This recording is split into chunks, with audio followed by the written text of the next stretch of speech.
Good morning. It's Monday, November the 20th. It's Thanksgiving week. We have much to be thankful for. I know I do. So I'm going to take some time today to talk a little bit about some of the things I'm thankful for. At the same time, I'm going to continue our tour of the shop.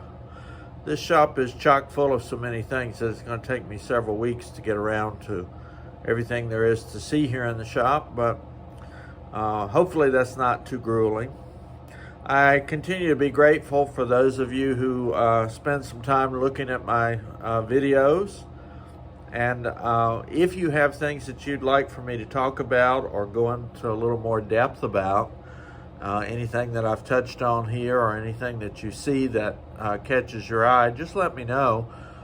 I do tend to kind of go with whatever's happening at the present moment in terms of themes for my episodes, but I'd be happy to address particular issues. I've been at this stitching stuff for a long time, and I feel like over the months and years, maybe I'll have a few things to contribute and share as we work together. So I'm going to get back to a little bit of tour of the shop this morning. Let me take just a moment to reposition, and then I'll rejoin you here. Since we last met, I've received some really cute little handmade nativity scenes here in the shop that are for sale. Guy did this for somebody in his church and decided that maybe there's something that other folks might enjoy. And I should mention, as we look at these wonderful tables that I bought from an old school, that I have stitching groups who come in here every week. I have youth stitch on Wednesday mornings, and my friends Donovan and Noah have been coming here for several years and learning new procedures and skills. And then I have a really raucous group on Thursdays of mostly ladies. Every once in a while there'll be another male stitcher like me who come in and stitch, and they get together and go out to lunch and just have a great time. So I encourage that kind of activity. I do have classes here in the shop as well, but nothing real regular on that front. I want to focus just for a minute on a piece that I did myself. I've moved this piece because people keep wanting to look at it up front, up close, and I had to move it around. This is a full coverage counted cross stitch piece on 18 count. And you can see it looks like a photograph because it's made from a photograph. I use a variety of apps on my phone and on the computer to talk about or to look at themes that I can use, and this is one that I made from a photograph. That was a gift for my son when he graduated from the University of Virginia, and when he gets back to a position where he's got a place to hang it, it'll go to his home. But in the meantime, we get to continue to enjoy it here in the shop. So as I continue along with the shop tour, I'm going to go over in the other window just for a little bit. I'm not quite ready for Christmas yet, but I'm getting there.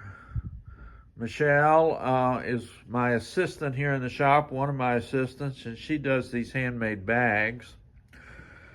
If you look at this jumble over here, you can see some beautiful stitch work, hand stitch work by Lorraine Benjamin. I've got a couple of antique spinning wheels here in the shop for sale. That's a beautiful crazy quilt, and underneath it I think you can see a yo-yo quilt. These are for sale, and in an upcoming episode I want to bring in my friend Sally Criswell and talk a little bit more about the history and the tradition of crazy quilts.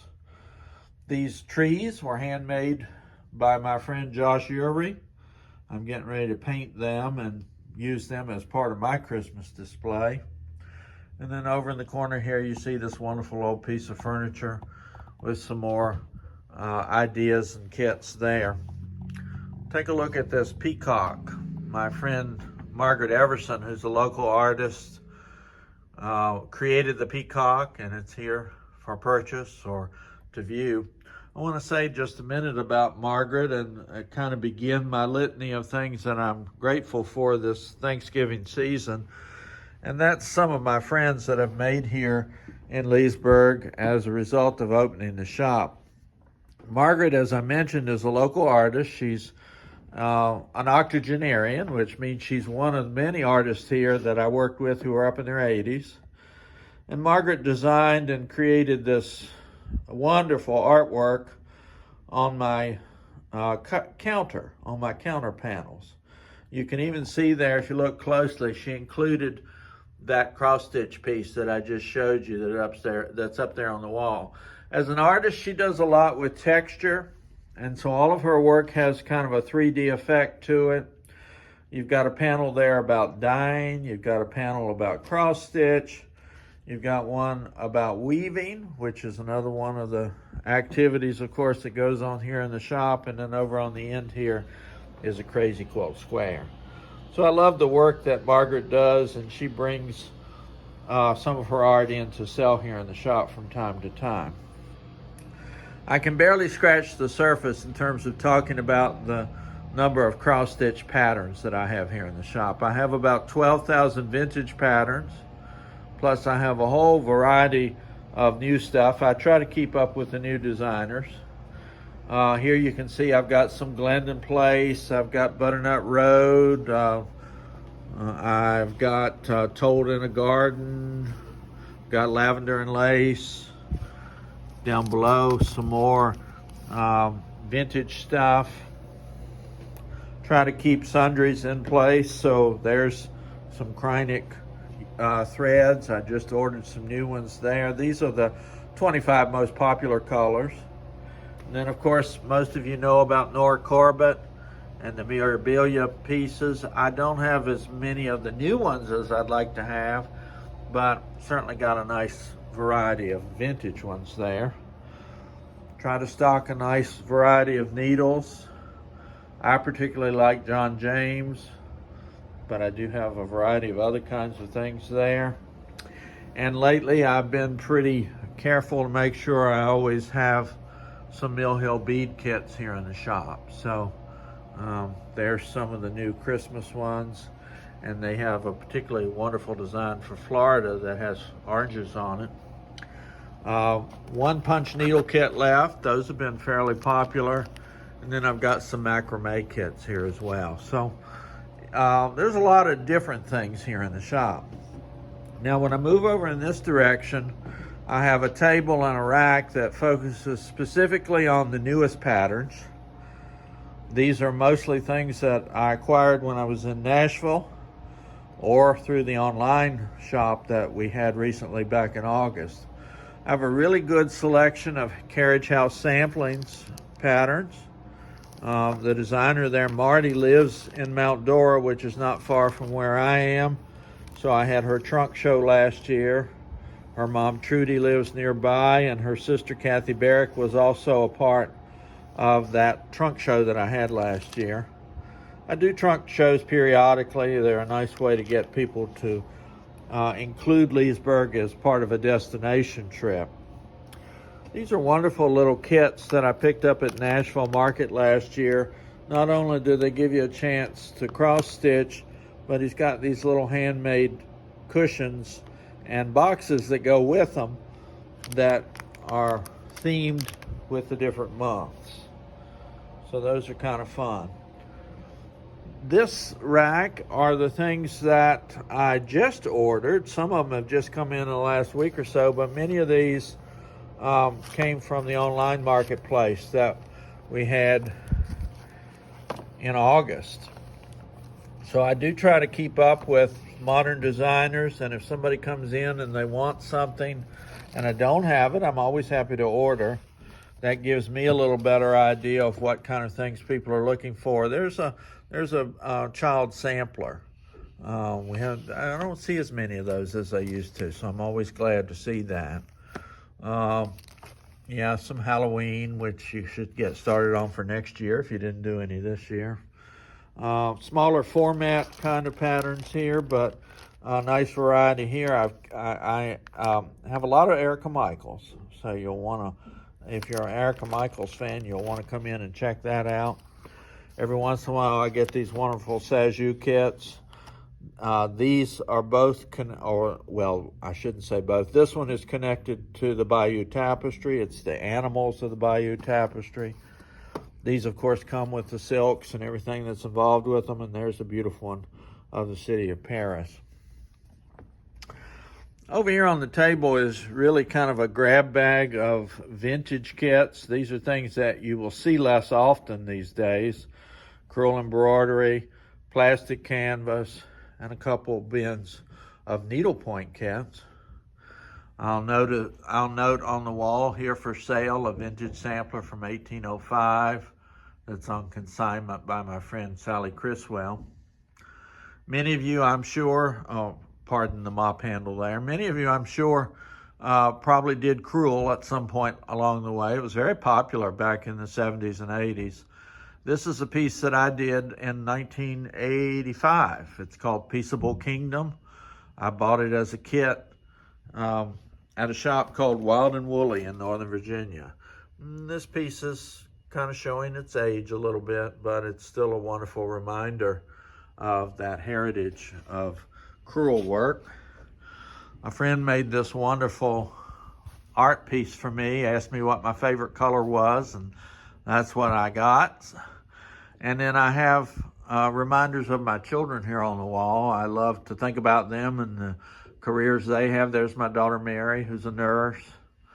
This portrait was my 40th birthday gift. It's the kids when they were much younger.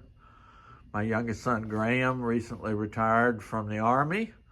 And Carter is the eldest, and he's a musician up in Northern Virginia. And that's a picture of him when he was singing at the York Cathedral. Hopefully you can't see too much of the mess behind the counter here, but that kind of goes with the territory, I think. So again, keep in mind, I have a lot of vintage patterns, but I do try to kind of keep up with modern times and make sure I have the more popular designers in the shop.